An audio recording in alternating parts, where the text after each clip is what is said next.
आज जो 2 PIL file हुई थी, एक PIL में कहा गया था कि जो अवरोध लगाए गए हैं उनको हटाया जाए, दूसरे में कहा गया था कि जो किसान एजिटेशन के कारण ब्लॉकेड हो रही है उनको एजिटेशन वालों को कहा जाए वो ना किया जाए। तो इन दोनों पिटिशनों पर इकट्ठी सुनवाई हुई है। हमने भारत सरकार की तरफ से बताया कि सारे रीजन में जो रेलवे की सर्विसेज हैं वो नॉर्मल चल रही हैं, दिल्ली से लेकर बठिंडा, फिरोजपुर सब जगह नॉर्मल सर्विसेज चल रही हैं, कोई विघ्न नहीं है। जहाँ तक इशू का ताल्लुक है, भारत सरकार के 3 मंत्रियों ने 8 तारीख को और उसके साथ 2 सेक्रेटरी FCI के चेयरमैन हमने बैठक की किसानों के प्रतिनिधियों के साथ। फिर कल 12 तारीख को भी चंडीगढ़ में 2 केंद्रीय मंत्री, 2 सेक्रेटरीज और FCI के चेयरमैन उनके साथ भी बैठक हुई है। हमने ये भी बताया कि MSP के विषय पर जुलाई 22 में एक कमेटी का गठन किया गया था जिसमें 3 प्रतिनिधि किसानों के होने थे, लेकिन क्योंकि किसान यूनियंस ने उसका बाइकआउट किया, इस कारण से वो संजय अग्रवाल कमेटी आगे नहीं चल पाई। हमने ये कहा कि जहाँ तक लॉ एंड ऑर्डर का प्रश्न है, राज्य सरकारें पंजाब, हरियाणा ये स्टेट का सब्जेक्ट है। अगर वो केंद्र सरकार से कोई भी एडिशनल फोर्स मांगती हैं, कोई सहायता मांगती हैं, तो इस विषय पर हम उनको देने को तैयार हैं।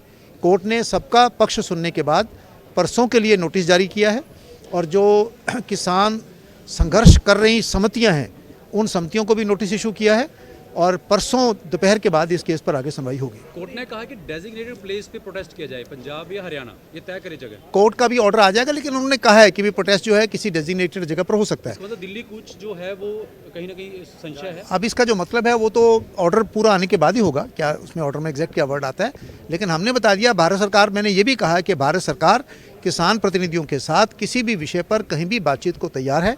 हमने पहले भी बैठकें की हैं, हम आगे भी बैठक करने को तैयार हैं और इसका समाधान बातचीत से निकले, हमारा ये प्रयास पहले भी रहा है और आगे भी रहेगा। स्टेटस रिपोर्ट फाइल करने के लिए बोला। स्टेटस रिपोर्ट जो भी नेचुरली जब रिप्लाई फाइल होगी तो जो लेटेस्ट डेवलपमेंट्स हैं वो परसों आफ्टर लंच केस दोपहर के बाद सुना जाएगा। ਅੱਜ ਆਪਾਂ PIL ਪਾਈ ਸੀ ਫਾਰਮਰਸ ਵੱਲੋਂ ਕਿ ਇਹ ਜਿਹੜੇ ਪੀਸਫੁਲ ਪ੍ਰੋਟੈਸਟਰ ਆ ਇਹਨਾਂ ਤੇ ਕੋਈ ਧੱਕਾਸ਼ਾਹੀ ਨਾ ਕੀਤੀ ਜਾਵੇ ਗਵਰਨਮੈਂਟ ਵੱਲੋਂ, ਤੇ ਜਿਹੜੇ ਇਹ ਬਲੋਕੇਡ ਲਾਏ ਗਏ ਆ ਇੰਨੇ ਇੰਡੀਆ ਪਾਕਿਸਤਾਨ ਬਾਰਡਰ ਵਰਗੇ ਬਲੋਕੇਡ ਲਾਏ ਗਏ ਆ ਤੇ ਉਹਨਾਂ ਨੂੰ ਰਿਮੂਵ ਕੀਤਾ ਜਾਵੇ।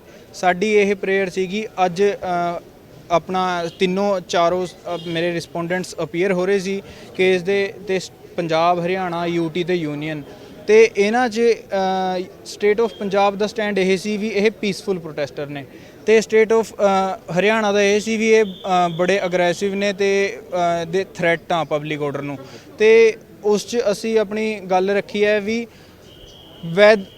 whether this right is justified or unjustified. They are being the citizen of India, they are inherited with the rights under Article 19.